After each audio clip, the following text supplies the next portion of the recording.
다 같이 일어나셔서 맥주감사 주일 예배를 하나님께 올려드리겠습니다. 감사로 하나님께 제사를 드리며 지존하신 이에게 내 소원을 갚으며 환난 날에 나를 부르라. 내가 너를 건지리니 내가 나를 영화롭게 하리로다. 아멘.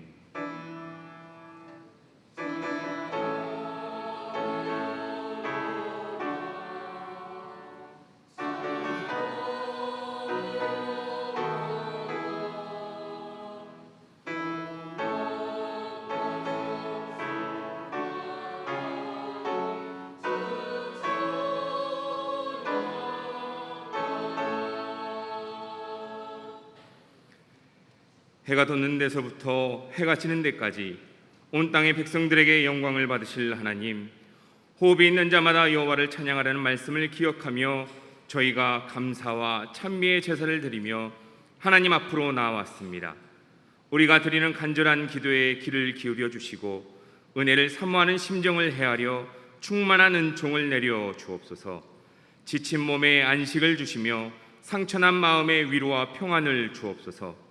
오만한 자들은 주님의 목전에 서지 못한다 하셨으니 저희로 더욱 겸손하고 낮아진 마음으로 이 예배에 임하게 하여 주옵소서. 예수님의 이름으로 기원하옵나이다. 아멘. 경배 찬송 5장 부르시겠습니다.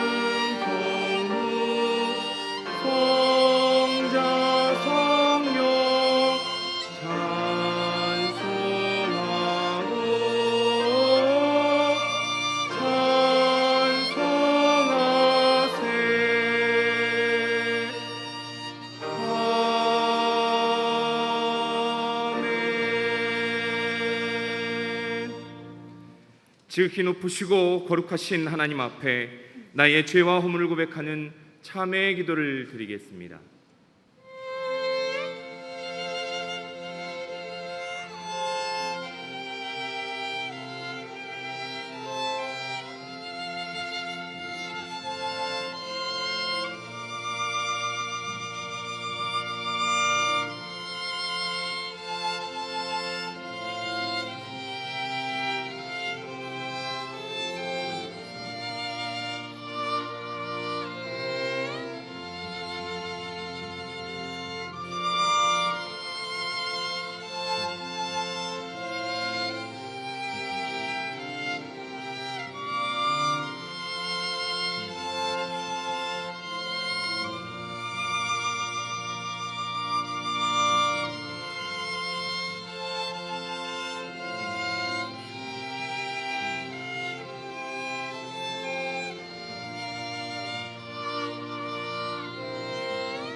한없는 은혜를 베풀어 주시는 하나님, 우리는 주님께 기도할 때마다 무조건적인 용서를 기대하고 있으면서도 우리는 이웃을 용서할 때에 너무나도 많은 조건을 요구하는 모순된 삶을 살고 있는 모습을 보였음에 주님, 하나님의 뜻을 깨닫지 못하고 이웃에게 아픔을 주며 살고 있는 저희의 미련함을 용서해 주옵소서.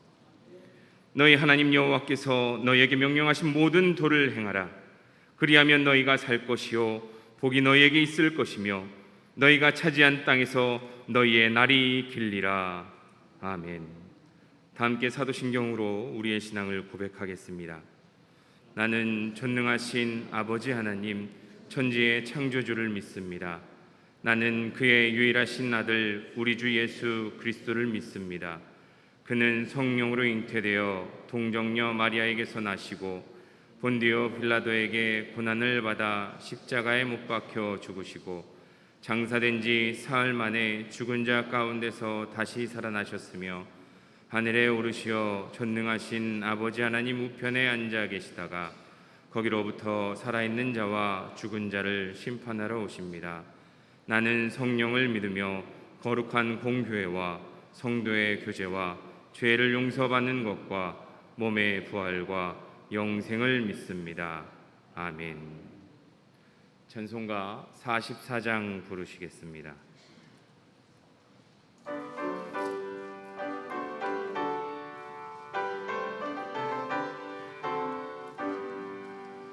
지난 이래 동안에 예수 인도했으니 주의 전에 모여서 감사 찬송합니다.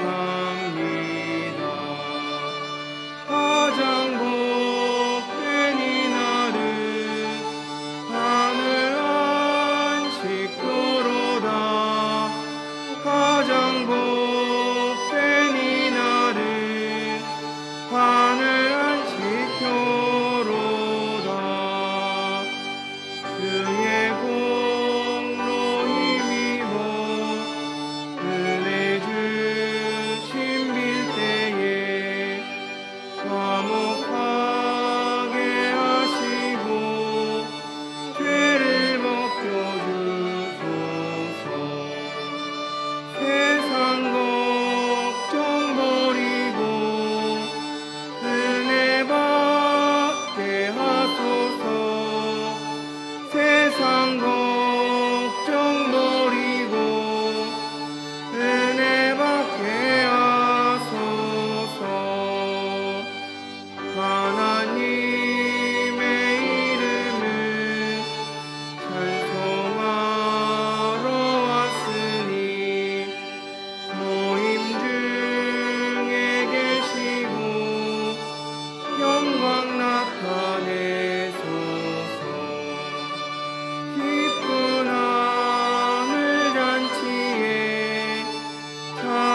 참여하게 하소서.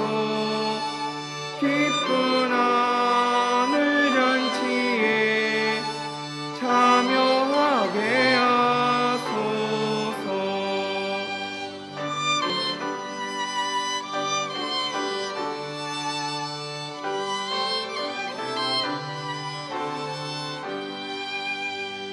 주의 기쁜 복음을 모두 듣게 하시고 주의 은혜 베풀어 위로하여 주소서. 주님 오실 때까지 이날 지키리로다. 주님 오실 때까지 이날 지키리로다.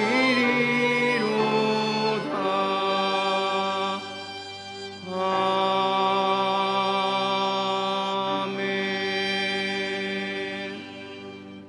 성시교독은 17번입니다. 시편 29편입니다.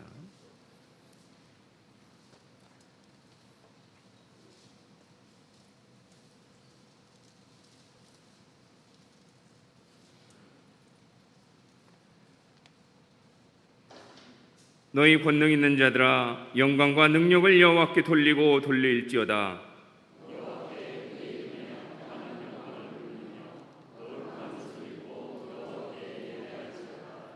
여호와의 소리가 물 위에 있도다.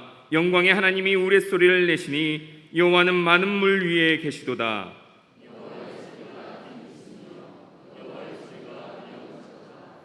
여호와의 소리가 백향목을 꺾으시며 여호와께서 레바논 백향목을 꺾어 부수시도다.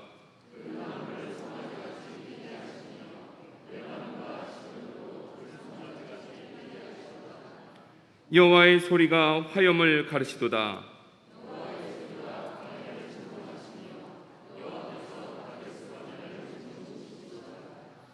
여호와의 소리가 암사슴을 낙태하게 하시고 살림을 맑게 벗기시니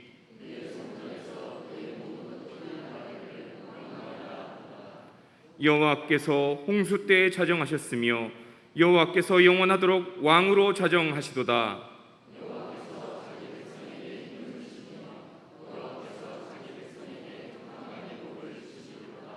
아멘. 자리에 앉겠습니다. 우리를 위해 정성훈 장로님 나오셔서 하나님께 기도 올려드립니다.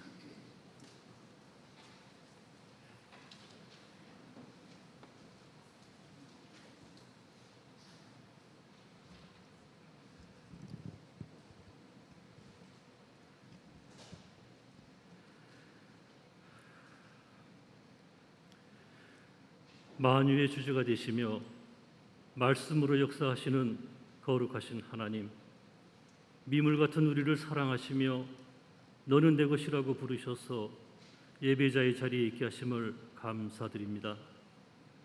오늘 맥주 감사절로 지키며 감사의 예배를 드리오니 주님 받아주시옵소서. 77절에 드렸던 밀을 수확하는 계절이 아니며 농경사회에서 멀어지고 있는 지금이지만 한 해의 처음 시작부터 지나간 반년을 돌아보며 하나님께서 우리에게 베풀어 주신 모든 은혜에 감사드리는 마음과 성령을 통하여 우리가 구원을 받았음을 감사하며 드리는 예배의 시간이 되게 하옵소서.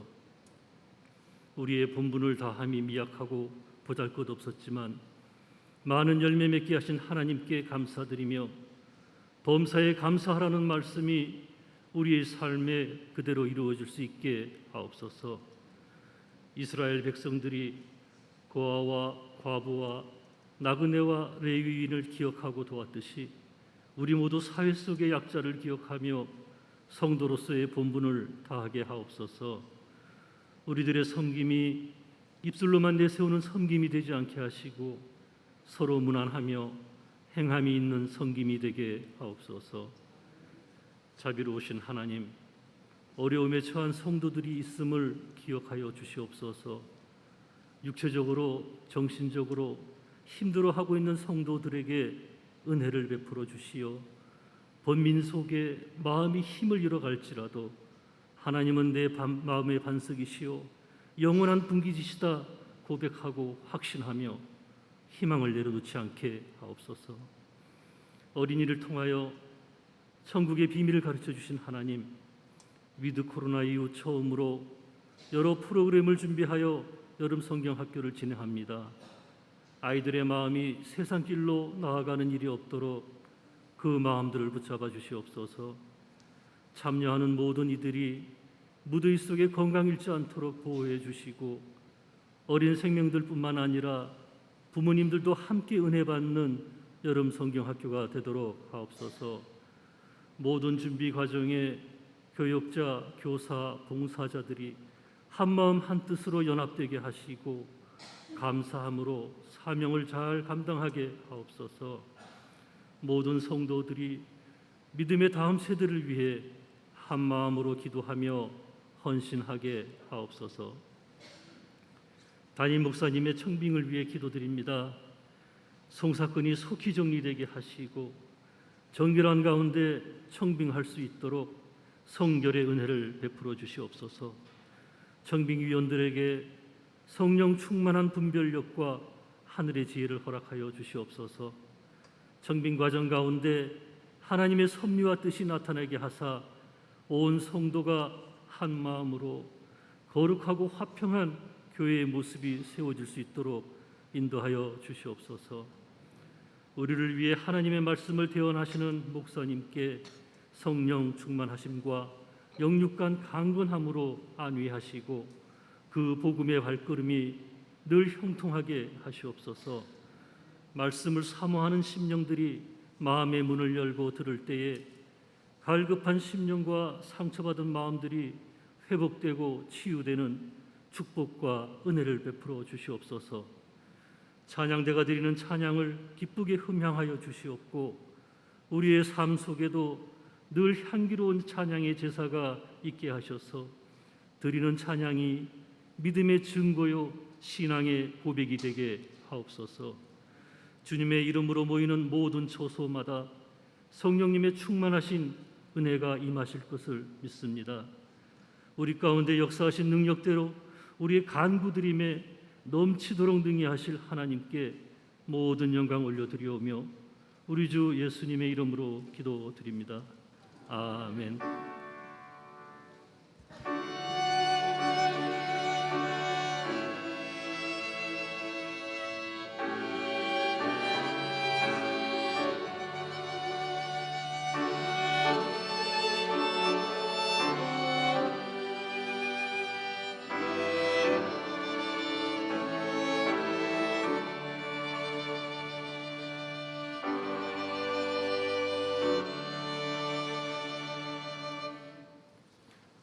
오늘 하나님께서 우리에게 주신 말씀은 창세기 35장 1절로 7절까지의 말씀입니다.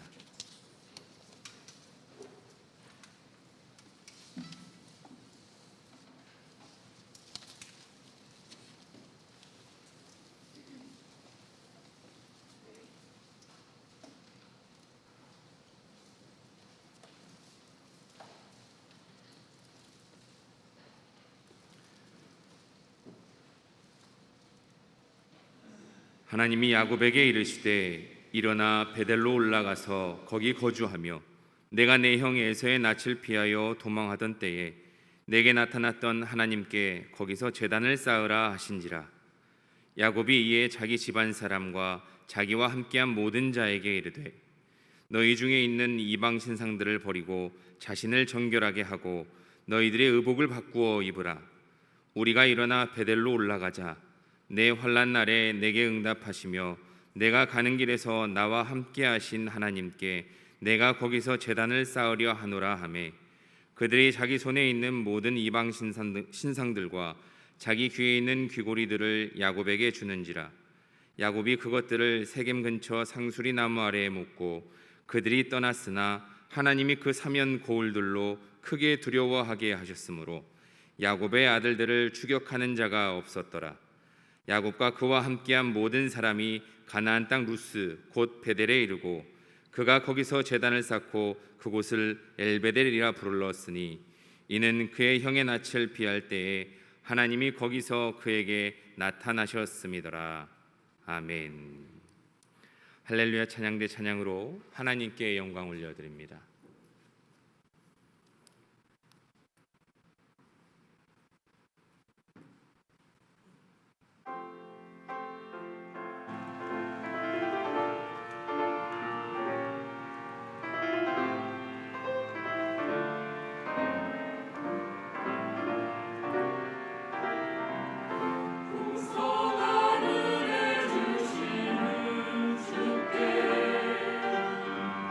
감사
기도하시겠습니다. 사랑과 은혜가 많으신 하나님 아버지, 감사함 가지고 나왔습니다. 감사한 마음으로 하나님께 예배드립니다. 하나님께 감사하는 주님의 백성들에게 주님이 친히 말씀하여 주시옵소서. 예수님 이름으로 기도합니다. 올해는 더위가 조금 일찍 시작됐습니다. 더위 가운데 얼마나 많이 힘드십니까? 갑자기 더워져가지고 아직 몸이 적응이 잘 안 된 것 같습니다. 밤에 잘 때도 이렇게 선풍기니 뭐니 이렇게 새벽까지 켜놓고 자다 보니까 잠을 자도 자꾸 깨고 피곤한 경험을 하게 됩니다. 그 상태로 이제 하루 일과 이렇게 시작할 때 약간 피곤한 상태로 지내다가 낮에 또 더우니까 한번 또 이렇게 쭉 처지기도 하고 피곤이 누적되는 경험을 합니다. 그러다 보니까 어제도 운전하고 가는데 앞에 차가 고속도로도 아니고 시내인데 오른쪽으로 갔다가 왼쪽으로 갔다가 또 이렇게 졸리면 가속 페달을 잘 못 밟지 않습니까? 가다가 속도를 쭉 늦춰서 아이고 조시나 보다, 피곤한가 보다 그런 생각을 했습니다. 집중해야 될 때 집중하지 못하면 위험할 때가 있죠. 운전에 집중해야 되는데 집중하지 못하면 위험합니다. 자기도 위험하고 다른 사람도 위험하게 됩니다. 집중해야 될 때 집중해야죠. 반대로 집중을 잘하면, 집중을 해야 될 때 집중을 잘하면 의외로 문제가 해결되는 그런 경험을 하게도 됩니다. 집중하면 놀라운 결과를 얻더라. 한동안 제가 그래서 집중하는 일에 관심을 가졌던 적이 있습니다. 생각을 집중하면 반짝이는 그런 아주 창의적인 그런 결과들이 나오더라, 그런 생각들이 떠오르더라라는 거. 다이아몬드가 있지 않습니까? 아주 단단한데 땅 속에서 이 다이아몬드가 생길 때 여러 가지 원인들이 종합적으로 작용해서 다이아몬드가 되는데 다른 것들은 원인을 다 이렇게 규명했는데 어떤 것 하나가 모르겠더래요. 그게 규명이 안 돼가지고 50년 동안 그걸 연구하는 분들이 고심에 고심을 거듭했다고 합니다. 그런데 한국 분 중에서 그거를 해결한 분이 계시대요. 황문성 박사님이라는 분이 50년 동안 풀리지 않던 그 문제를 풀었다고 합니다. 그럼 그분이 어느 날 갑자기 이 문제를 해결해야 되겠다 그래서 달려들어서 풀었냐? 아니고 그분이 자그마치 1년 6개월 동안 그 문제를 가지고 씨름을 했죠. 1년 6개월 동안. 1년 6개월 동안 어떻게 했냐면 그 문제에 집중을 했다고 합니다. 얼마나 집중을 했는지 아침에 눈 떠서 세수할 때도 그 생각을, 아침밥 먹으면서도 그 생각을 하고, 출근하는 차 안에서도 그 생각을 하고 1년 6개월 동안 이거를 쭉 지속하는데 어느 날 밤에 꿈에 이 문제가 이렇게 풀리더래요. 꿈속에서 답이 떠오르더랍니다. 그래서 이분이 너무 그게 놀라워가지고 그 이후부터는 자기가 깨달았던 거를 알리고 다녀요. 강연도 하고 이렇게 하면 이런 결과가 나옵니다. 사람들도 그걸 알면 좋겠다. 자기가 풀었던 문제를 풀었던 그 경험이 자기 일생에 제일 인상 깊은 그런 순간이었다 말을 합니다. 무엇인가를 골똘해서 오랫동안 이리저리 생각하는 것, 그런 일 자체를 연구하는 분이 또 따로 있는데 그거를 몰입, 그렇게 이름을 딱 붙여서 이야기를, 책에도 몰입 그런 책을 그래서 그런 걸 연구한 책이 있습니다. 몰입 얼마나 중요하냐 하면 제가 보니까 성경 읽을 때도 그렇게 몰입을 하면, 집중하면 잘 모르겠는 문제들도 깨달아지더라고요. 설교, 말씀, 메시지 준비할 때도 잘 그렇게 집중하고 몰입을 하니까 깨달아지는 게 있더라. 제가 지금 신학교에서 신학 공부하는 분들 가르칠 때 이런 방법을 이렇게 해보십시오. 제 나름대로 비법을 전수합니다. 비법. 요리할 때만 그 요리법 레시피 뭐 요즘 그렇게 요거 넣으면 요거 넣으면 요거 이런만 나오면 그게 아니고 성경 볼 때도 비법이 있더라. 몰입을 하면 되더라. 그 말씀. 집중하는 것 어떻게 신학생에게만 중요하겠습니까? 우리 모두에게 집중하는 것이 중요하다. 신앙생활할 때도 집중하는 것이 중요하다.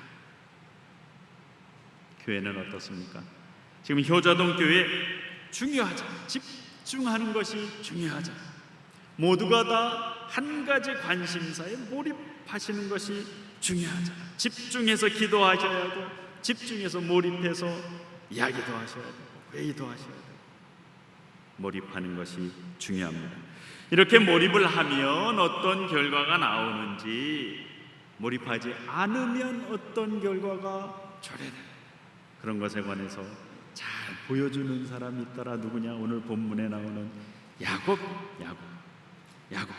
야곱은 몰입을 잘했던 사람입니다. 어느 정도로 몰입을 했냐 하면 꿈속에서까지 하나님 생각하고 꿈에서까지 하나님을 만난 사람이다. 자기 형의 에서를 속이고 도망갑니다. 도망가다가 한 데서 잠을 자잖아요. 벌판에서 잠을 자잖아요. 돌베개를 베고 잡니다. 도망가는 길이니까 얼마나 긴장을 했겠어요. 얼마나 피곤하겠습니까? 넓은 데로도 못 갔을 것 같아요. 꼬불꼬불 숨어 다니면서 굉장히 몸이 지치고 피곤했을 것입니다. 그럼에도 불구하고 그 와중에 하나님을 만났다라는, 어려운 가운데 오히려 하나님에게 집중한 것을 보여줘. 그렇게 집중했더니 하나님이 만나주시더라. 사실 야곱의 인생 자체가 쭉 보니까 하나님에게 몰입한 인생이더라 보게 됩니다. 얼마나 하나님에게 집중했으면, 얼마나 하나님의 복이라는 거에 몰입을 했으면 그 무서운 자기 형을 속였겠어요. 목숨 걸고 하는, 얼마나 하나님의 복, 하나님에게 집중을 했으면 아버지를 속였겠습니까? 속인 걸 잘했다는 말이 아니라 그 정도로 몰입을 했단 말이에요. 그 정도로 집중을 하고 몰입을 했더니 하나님을 또 만나더라. 야, 이제 하나님 만났다. 이제 내가 도망가는 중이지만 살 것 같다. 잠에서 깨서 어떻게 했습니까? 자기가 베고 잤던 그 돌베개를 세우고 기름을 붓습니다. 제단을 세운 것이죠. 그리고 그 하나님을 잊어버리지 않으려고, 자기가 만났던 하나님 잊어버리지 않으려고 그곳을 특별한 이름으로 부릅니다. 그 이름이 무엇입니까? 베델이다. 베델. 이름을 불러요. 베델. 혹시 여러분들에게도 이런 장소가 있으십니까? 내가 살면서 어떤 일을 할 때에 하나님을 만났다. 내가 어디에서 하나님을 만났다. 내가 언제 하나님을 만났다. 내가 그때 그 순간 그 장소 그 상황만큼은 잊어버리고 싶지 않다. 그런 장소가 있으십니까? 야곱에게는 그런 곳이 있었다는 거예요. 베델이라고 그래서 이름을 붙였습니다. 이런 체험을 한 다음에도 야곱은 집중하는 삶을 살아요. 외삼촌에게 가가지고 어떻게 보면 사기를 당하잖아요. 그런데 좌절하지 않고 자기 인생에 집중을 합니다. 20년 동안 열심히 집중해서 몰입을 해서 일을 해요. 무엇에 몰입을 합니까? 얼마나 자기 일에 집중을 했으면 버드나무, 살구나무 뭐 그런 거 껍질 이렇게 벗겨가지고 양이 새끼 뵐 때 보여주는 그거를 깨달아요. 그게 일반적이었으면 남들 다 그런 방법을 썼을 텐데 야곱이 발견한 방법이 그것이잖아요. 아까 그 박사님처럼 자기 일에 몰입을 해서 연구를 했더니 더더욱한 거죠. 창의적. 그렇게 해서 어떻게 합니까? 아롱진 또 점 있는 양하고 염소를 가려내고 자기 몫을 자기가 잘 챙깁니다. 외삼촌이 하는 방법을 싹 피해가지고 자기 몫을 자기가 그렇게 잘 챙겨요. 대충 외삼촌이 시키는 것만 했으면 절대로 가져오지 못할 결과를 그렇게 해서 가지고 옵니다. 몰입했기 때문이에요. 그런데 이렇게 몰입을 잘했던 야곱이 위기를 겪습니다. 언제입니까? 바로 자기 인생의 성공을 거두고 난 다음에 위기를 겪고 20년간 일을 합니다. 식솔도 늘어납니다. 재산도 늘렸어요. 이제 고향으로 돌아야 되겠다 마음을 먹습니다. 그렇게 해서 어떻게 식솔들을 쭉 이끌고 가자. 그래 형을 만날 때가 됐습니다. 그래가지고 딱 멈춘 곳이 어딘가, 조금만 넘어가면 이제 형을 만나요. 그곳이 어딘가, 야복강가. 그런데 야복강가를 넘어가지를 못해요. 조기만 넘어가면 자기가 살던 집인데, 조기만 넘어가면 이제 형을 만나야 되는데 야복강가를 넘어가지 못해요. 야복강가를 왜 넘어가지 못합니까? 야복강이 뭐 금강처럼 어마어마하게 넓어가지고 헤엄치다가 빠질 것 같아서 못 넘어가는 겁니까? 아니요. 그곳에 가면 막 악어라가 막 이렇게 해가지고 무서운 짐승이 있어가지고 물릴까봐 못 건너가는 것입니까? 그것도 아니에요. 야복강은 요단강의 지류예요. 지류. 요단강도 사실 그렇게 넓은 강이 아니잖아요. 야복강은 그것보다 더 작은 강입니다. 어떻게 보면 전주천 정도 될 것 같아요. 조금 더 넓어봤자 만경강도 지나가다 보면 그렇게 물이 많지가 않더라고요. 그저 빤히 보이는 곳이에요. 그런데도 넘어가지 못하는 이유가 무엇입니까? 과거에 몰입해서. 이번에는 몰입을 하는데 무엇에 몰입을 하냐? 과거에 몰입을 하기 때문에. 자기가 지었던 죄에 몰입을 합니다. 거기에 집중을 해요. 자기가 그 무서운 형 에서에게 한 일, 그것을 자꾸 생각합니다. 자기가 아버지를 속인 일, 그것에 자꾸 집중을 해요. 그렇게 집중을 하니까 두려움에 사로잡히는 거예요. 두려움에 집중을 하니까 두려움에 사로잡히는 거예요. 죄 때문에 하나님에게 집중해야 할 야곱이 하나님을 더 이상 바라보지 못하고 죄에 집중해요. 이렇게 죄를 바라보면 우리 인생에도 위기가 나타나는구나. 야곱이 그것을 보여줘. 만약 예전에 그런 문제가 있었을 때 바로 해결했었으면 지금은 편안했을 텐데, 편안하게 야복강을 건너갔을 텐데, 그 죄의 문제를 그때 해결하지 않아서 지금 그것이 자꾸 생각이 나가지고 야곱을 사로잡습니다. 근데 여러분, 하나님은 야곱을 통해서 그때에도 길이 있다, 그런 위기 상황에도 길이 있다, 그거를 보여주세요. 야곱이 계속 죄를 문제를 붙잡고 거기 잡혀가지고 자기가 잡은 건지 자기가 그 문제에 사로잡힌 건지 죄하고 씨름을 하고 있으니까 하나님이 어떻게 하십니까? 죄하고 씨름하지 말고 나를 바라봐라. 야곱을 찾아오세요. 그래 죄하고 씨름하고 있는 야곱을 돌리십니다. 그 야곱하고 하나님이 직접 씨름을 하시잖아요. 하나님이 야곱을 잡고 씨름을 쭉 하려고 그러니까 야곱도 하나님을 잡고, 만약 하나님이 야곱을 잡지 않았으면 씨름이 됐겠습니까? 아무리 야곱이 하나님 반갑습니다 하고 잡고 있어도 하나님이 야곱을 잡지 않으면 씨름을 할 수가 없어요. 씨름이 될 수가 없습니다. 억지로 하나님이 붙잡고 계십니다. 억지로라도 씨름하도 붙잡고 계십니다.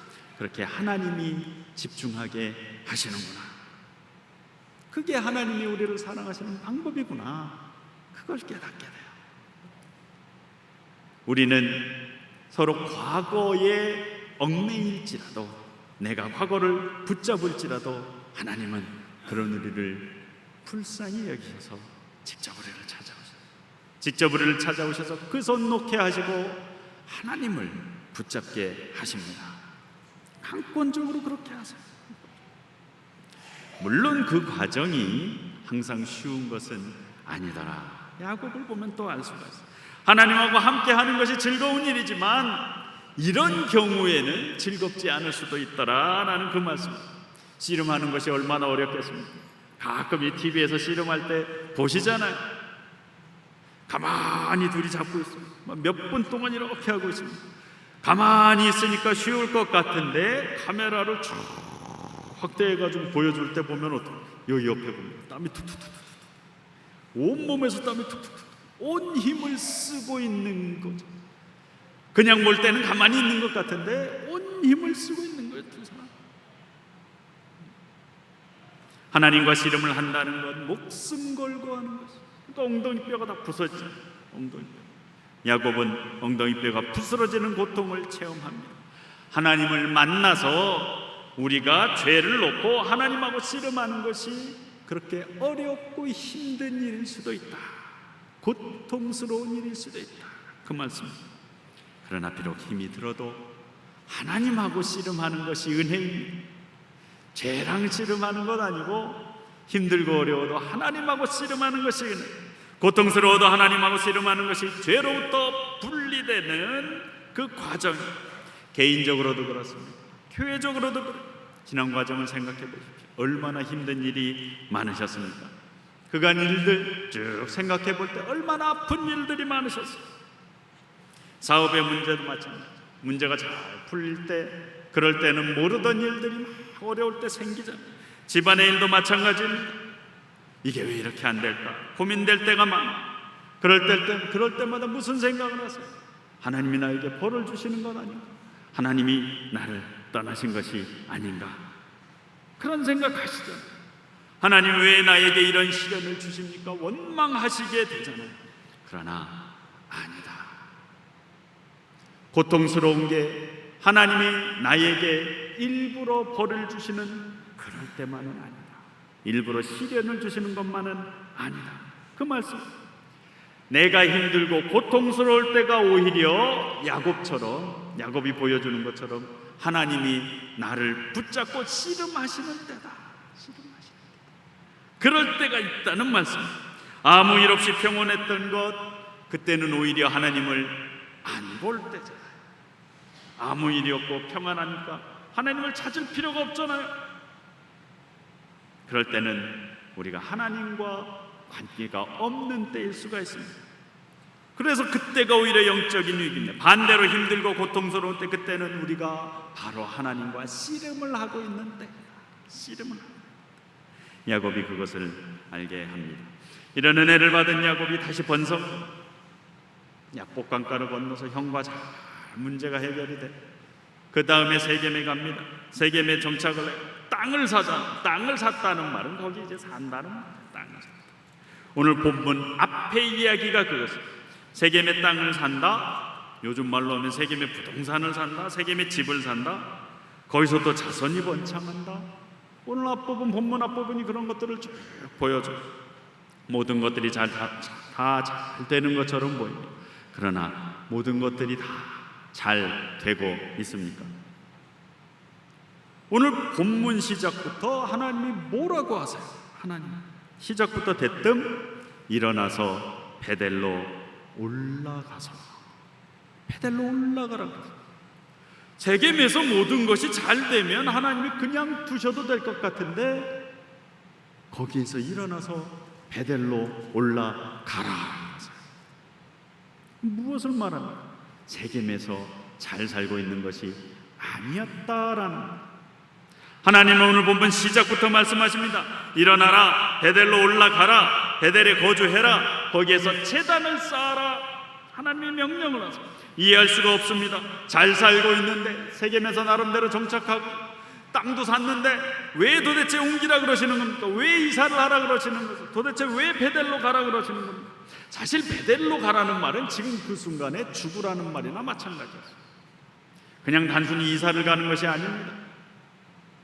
일어났던 모든 것을 포기하고 옮기는 것이나 마찬가지. 또 실제로 생명의 위협을 받기도 했습니다. 주변이 지금 야곱 주위에 있는 사람들이 야곱을 노리고 있어요. 야곱의 자손들을 노리고 있습니다. 오늘 본문 앞 34장이 그 내용을 말을 하고 있잖아요.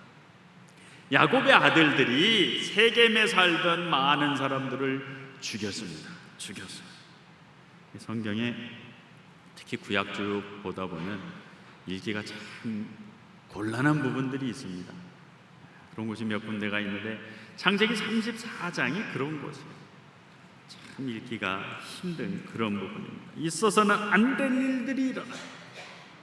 그런 일들이 야곱의 집에 있습니다. 세겜 사람들에게 복수라는 이름으로 그런 무서운 일들이 벌어집니다. 세겜이 그 땅에 살던 청년 이름이 세겜. 그 세겜이 야곱의 딸을 욕되게 합니다. 그리고 나서는 그게 사랑이래. 자기 나름대로는 사랑이라고 합니다. 착각이라고 하는 건지 진짜로 사랑을 했는지 야곱의 딸과 결혼하게 해주십시오 합니다. 근데 오빠들이 그 얘기를 듣고 어떻게 합니까? 이건 참을 수 없는 일이다. 그냥 화를. 화만 내는 데서 그치지 않고 복수를 계획. 할례를 받아야 여동생과 결혼할 수 있다. 그렇게 죽일 계획을 세우는 것이죠. 거룩한 예식, 할례라는 이름으로 복수를 계획하는, 얼마나 무서운 일이냐. 말은 거룩하게 하는데 실제 계획하고 있는 것은 복수에 무서운 일입니다. 사람을 죽이는 일을 계획하고 있습니다. 실제로 세겜과 그 일족을 다 할례해가지고 움직이기 못하게 한 다음에 밤에 찾아가서 죽여버립니다. 무서운 일이에요. 이런 일이 있은 그 이유는 어떠했겠습니까? 세겜에 살던 사람들이 다시 복수의 칼을 들고 야곱 가만히 두지 않겠다. 야곱의 아들들 가만히 두지 않겠다. 그러니까 사실 곱게 도망도 못 간 그런 상황. 도망을 가면, 집을 떠나면 그래도 집이라도 있으면 벽이라도 이렇게 있어서 방어라도 하죠. 길을 떠나면 어떻게 막을 겁니까? 적들이 달려요. 34장에 야곱이 말을 합니다. 아들들에게 말을 해요. 너희들 때문에 나에게 화가 미치게 됐다. 이 땅 주민들 가나안 족속, 브리스 족속이 나에게 복수를 하게 될 것이다. 너무나 이 상황을 잘 알고 있었어요. 그러나 하나님은 야곱의 이런 처지를, 이런 마음을 아시는지 모르시는지 그 땅을 떠나서 베델로 가라고. 지금 움직이면 방어할 수 없잖아요. 등 뒤에서 적을 맞으면 죽을 수밖에 없어요. 그러니까 하나님이 살 길을 열어주시는 것이 아니라 죽을 길로 내몰고 계신 것입니다. 이상합니다. 왜 복은 주시지는 못할 망정 죽을 길로 내모시는가? 이유는 오늘 본문에도 나와 있어요. 오늘 본문에도 이유가 나와 있습니다. 야곱이 소원을 지키지 않았기 때문입니다. 야곱이 소원을 했습니다. 베델로 가겠다라는 소원을 했어요. 생각을 해보십시오. 야곱이 야복 강가에서 형 에서를 만난 다음에 원래 지금 살고 있어야 할 땅이 어디입니까? 세겜이 아니에요. 세겜이 아니라 베델입니다. 원래 살아야 할 땅은 베델인데 지금 세겜에 살고 있어요. 왜 베델입니까? 하나님이 옛날에 약속하신 땅이 베델이었기 때문이에요. 베델에서 살 때 너를 지켜줄 것이다. 베델에서 살 때 너에게 복을 줄 것이다. 약속하신 그곳 베델이기 때문입니다. 야곱이 돌베개를 빼고 잘 때 하나님 분명히 약속하셨습니다. 저쪽에 창세기 28장이죠. 나는 여호와다 너의 조국 아브라함의 하나님이요 이삭의 하나님. 내가 누워 있는 땅을 지금 돌베개 베고 자고 있는데, 돌베개 베고 자고 있는 그 땅을 내가 너와 내 자손에게 주리니 내 자손이 땅에 티끌같이 될 것이다. 동서남북으로 퍼져나가게 될 것이다. 땅의 모든 족속이 너와 내 자손으로 말미암아 복을 받을 것이다. 하나님이 이미 준비하셨어요. 줄 것으로 약속을 하셨습니다. 그런데 그 약속 하나님만 한 것이 아니잖아요. 그 약속을 듣고 야곱도 하나님께 약속했습니다. 일어나요. 돌베개를 세워놓고 기름을 붓고 제단을 쌓습니다. 그리고 베델이라고. 그리고 나서 무슨 약속을 합니까? 하나님이 나중에 내가 무사히 아버지 집으로 돌아오게 해 주시면 하나님으로 알고 10분의 1을 반드시 하나님께 드리겠습니다. 그리고 그곳에 바로 그 자리에 자기가 잠을 잤던 그 땅에 제단을 쌓겠습니다. 자기 입으로 서원을 해요. 그게 28장입니다. 그런데 야곱은 실제로 아버지 집에 돌아오게 됐을 때, 야복강을 건넜을 때, 건너고 나서 아버지 집에 갈 수 있게 되었을 때 이 서원을 잊어버려요. 베델로 가서 제단을 쌓겠다는 이 서원을 잊어버립니다. 잊고 세겜으로 가요. 그러니까 하나님이 오늘 본문에서 뭐라고 말씀하시는 것입니까? 베델로 가라. 베델로 가라. 이제라도 베델로 가라.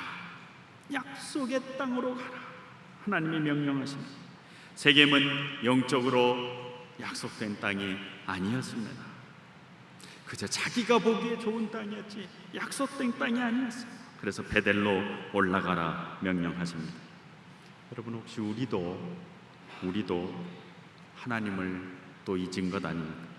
하나님에게 집중을 하지 못하고 다른 일에 집중하고 계신 것 아닙니까? 힘들고 어려울 때는 하나님을 바라봅니다. 힘들고 어려울 때는 하나님에 집중해서 하나님께 몰입을 해서 기도를 해요. 하나님 하고 부르면서 찾습니다. 그런데 조금 살만해지면 어떻게 되는가? 다른 일을 쳐다볼 때 모든 일이 순탄하게 진행이 됩니다. 모든 것이 문제가 없구나 착각을 하고 살아. 그러다가 또 위기를 맞습니다.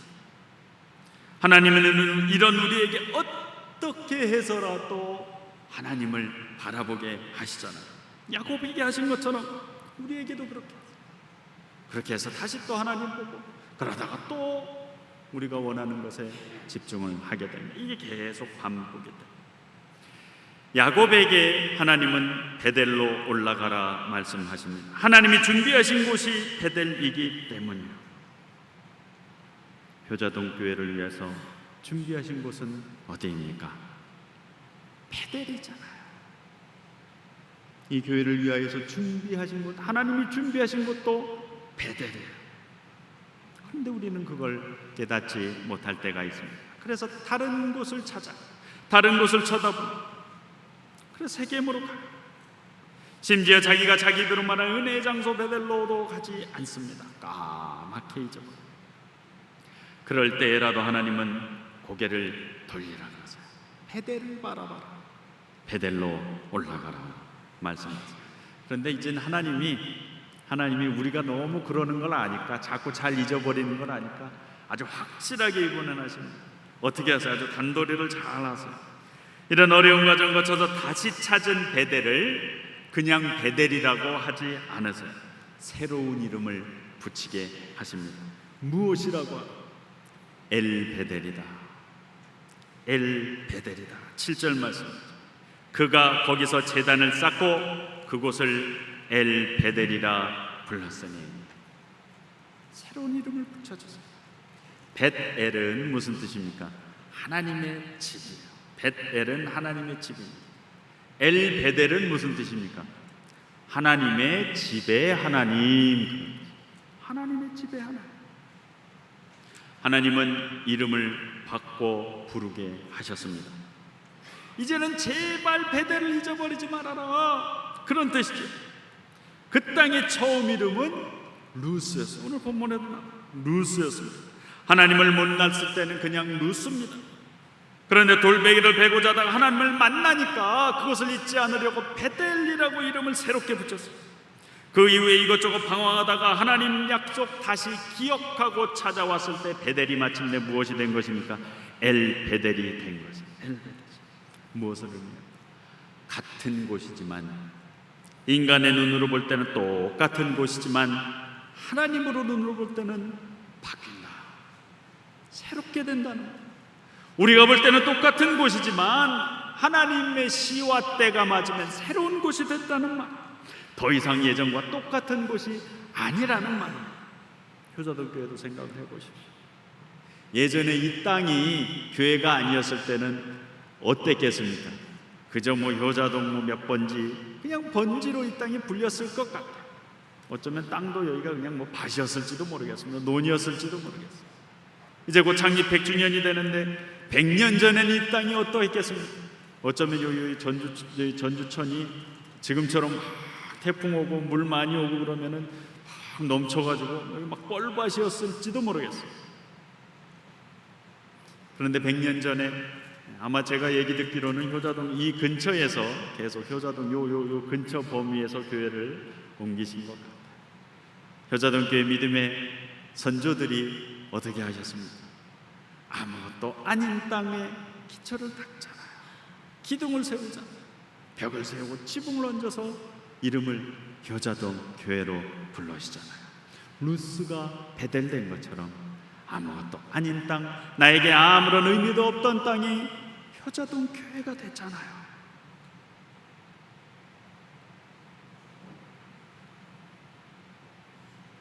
우리가 이것을 중심으로 잘 살았습니까? 어쩌면 야곱이 베델을 까맣게 잊어버린 것처럼 우리도 효자동교회 그저 몸은 와가지고 예배는 드리지만 이곳이 나의 신앙의 중심이다. 이곳에서 내가 하나님을 만난다. 이곳이 나의 영적인 중심이다. 확인하면서 사셨습니까?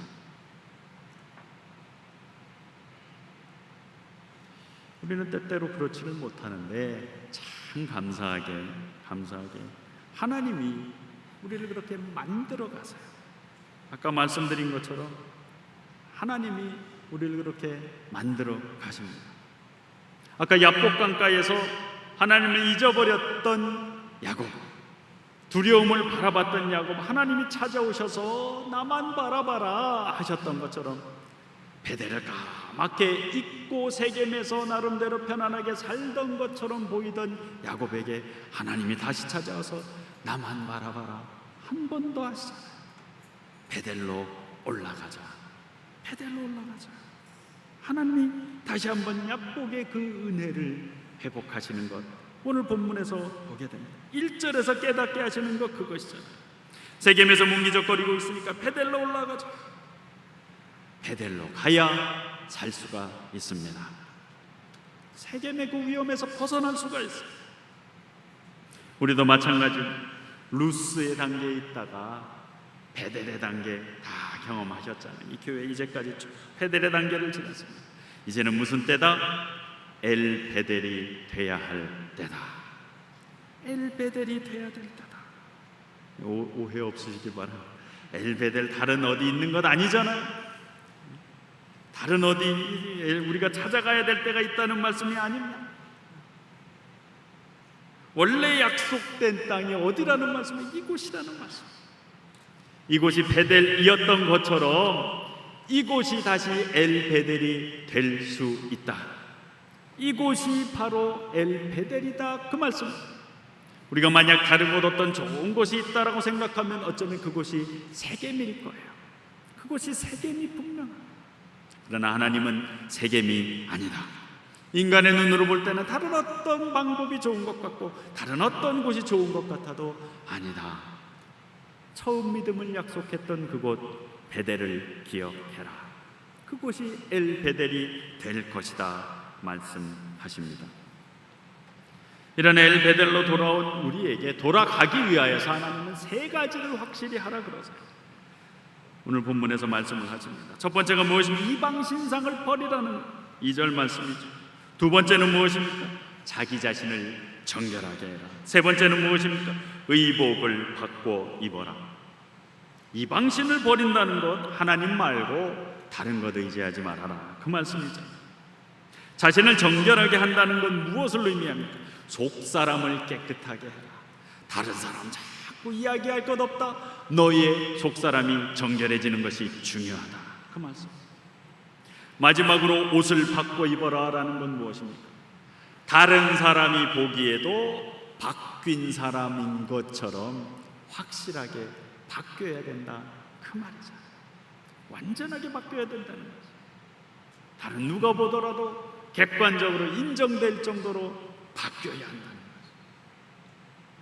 우리가 지금 엘베델에 있는가 여전히 세겜에 살고 있는가 구분할 수 있는 것이 이 세 가지라는 말씀입니다. 하나님만 바라보고 있는가? 내가 정결한 마음을 가지고 있는가? 다른 누가 보더라도 내가 변화된 사람인가? 세 가지.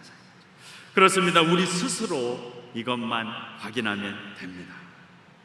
우리를 방해하는 사람들, 우리를 회방하는 사람들, 누가 어쩌고 저쩌고 그런 걸 생각할 필요가 없어. 우리 스스로 이 세 가지를 확인하면 됩니다. 하나님께서도 이번에 이 세 가지를 지킨 야곱을 위해서 직접 길을 열어주셨습니다. 야곱 후손들이 어떻게 이방 신상을 다 버리잖아요. 귀고리 다 버려가지고 세겜 땅에 묻어 버립니다. 정결한 몸과 마음으로 길을 떠나요. 그렇게 정결한 몸과 마음으로 확실하게 바뀐 것을 가지고 길을 떠나니까 하나님이 어떻게 해 주셨습니까? 적들의 마음에 두려움을 심어 주셨어요. 5절 말씀. 그들이 떠났으나 하나님이 그 사면 고울들로 크게 두려워하게 하셨으므로 야곱의 아들들을 추격하는 자가 없더라. 추격하는 자가 없더라. 참 감사한 일이죠. 어디 적들만 그렇게 물리쳐 주셨습니다. 엘베델까지 하나님이 동행하시더라. 엘베델에서 여전히 하나님이 기다리고 계시더라. 엘베델에서 하나님이 만나 주시더라. 오늘 본문 이후 12절까지 어떻게 하나님이 만나 주셨는지, 약속해 주셨는지가 이어집니다. 하나님이 다시 야곱에게 나타나서 그에게 복을 주시고 생육하고 번성하라 한 백성이 내게서 나올 것이다. 그 땅을 줄 것이다. 약속을 하셨어요. 계속해서 약속하십니다. 내 이름이 야곱이지만은 내 이름을 다시는 야곱이라 부르지 않겠고 이스라엘이 내 이름이 되리라. 이스라엘이 내 이름이 되리라. 나 하나님을 의지해라. 정결한 사람이 되라. 다른 누가 보더라도 정결한 사람이 되어라. 그러면 땅을 내 후손에게 줄 것이다. 너 많은 후손들도 내게서 나오고 왕들이 내게서 나오게 될 것이다. 이제부터 너는 이스라엘이다. 너는 이스라엘이다. 너의 옛 이름이 무엇이든지 이제부터는 내가 이스라엘이다. 하나님은 효자동 교회를 이스라엘이라고 부르실 준비가 되어 있으십니다. 이곳이 엘베델이기 때문에 내 이름이 야곱이지만은 더는 야곱이라 부르지 않겠다. 예전 이름이 무엇이든지 이제부터는 이스라엘이다. 하나님에게 집중하고 몰입하는 우리에게 주시는 새로운 이름입니다. 기도하시겠습니다. 하나님, 옛 야곱이 하나님께 몰입했던 것처럼 우리도 하나님만 바라보기를 원합니다. 이것이 예전에 복을 허락하셨던 베델이고 지금은 엘베델인 것 믿고 고백하게 하여 주시옵소서. 이스라엘이라 우리를 부르시는데 그 부르심에 합당한 정결함과 의복을 입고 살게 하여 주시옵소서. 예수님 이름으로 기도합니다.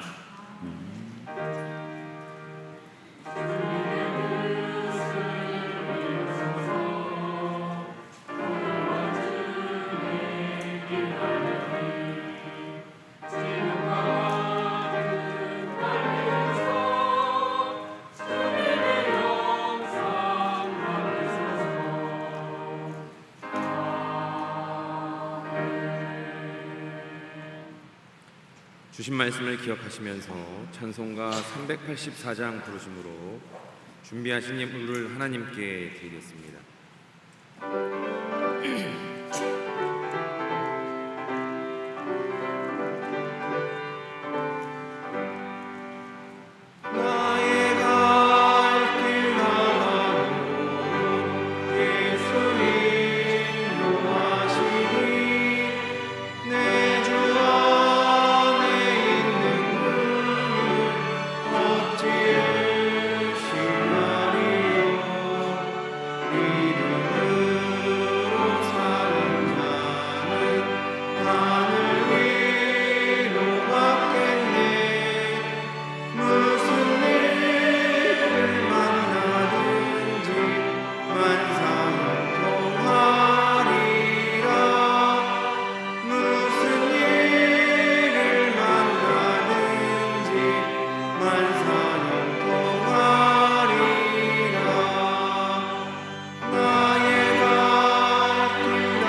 드린 예물 위해 기도드리겠습니다.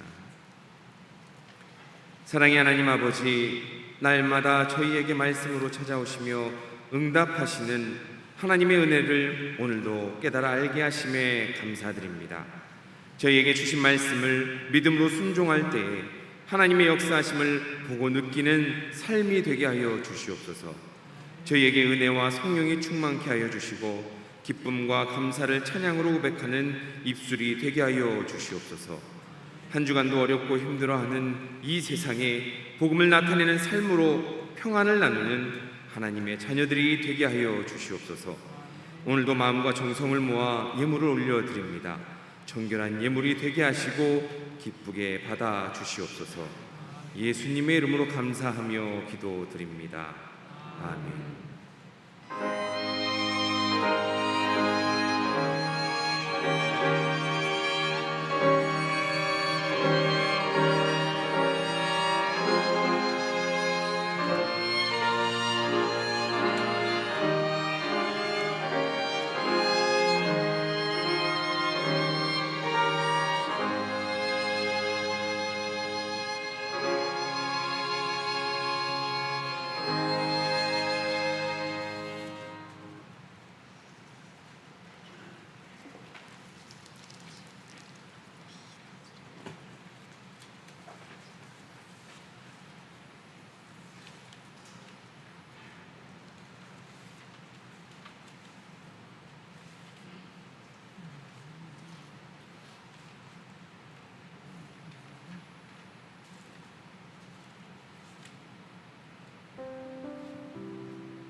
정결하게 사는 삶, 가진 것이 적어도 감사하며 사는 삶, 내게 주신 작은 힘 나눠주며 사는 삶, 이것이 나의 삶의 행복이라오. 눈물 날 일 많지만 기도할 수 있는 것, 억울한 일 많으나. 교회 소식입니다. 오늘은 맥주감사 주일로 드립니다. 예배를 마치면 바로 재직회가 이곳에서 있습니다. 성도님들 함께 참여해 주시기 바랍니다. 오후 찬양 예배 후 청빙위원회 모임이 지하 식당에서 있습니다. 다음 주 2부 예배 후 교육부장 회의가 당회실에서 있습니다. 주보에 보시면 조금 전에도 보셨지만 교회학교 아이들이 이제 모여서 열심히 예배 드리고 또 즐겁게 하나님을 찬양하고 그렇게 나아가고 있습니다. 여름 7월에는 교회학교, 8월에 또 수련회 청년들도 있습니다. 우리 성도님들 일정 보시면서 함께 기도해 주시고 꼭 빠지지 않고 아이들 바라보시면 축복한다라고 인사도 해주셨으면 좋겠습니다. 다음 세대 우리 교회를 책임질 아이들이기에 우리 성도님들의 격려가 또 사랑이, 기도가 그것을 받고 무럭무럭 자라매 우리 성도님들이 꼭 함께 기도해 주시고 함께 격려해 주시기 바랍니다. 나머지 광고는 주보를 첨부하시기 바랍니다. 우리 앞뒤 옆으로 서로 인사하시겠습니다. 그대와 오늘은 하나님이 주신 선물입니다. 다 같이 일어나셔서 두 손을 가슴에 올리시고 눈을 들어 주를 보러 같이 찬양하시겠습니다. 눈을 들어 주를 보라, 내 모든 염려 주께 맡겨라. 슬플 때에 주님의 얼굴 보라. 사랑의 주님 안식 주리라.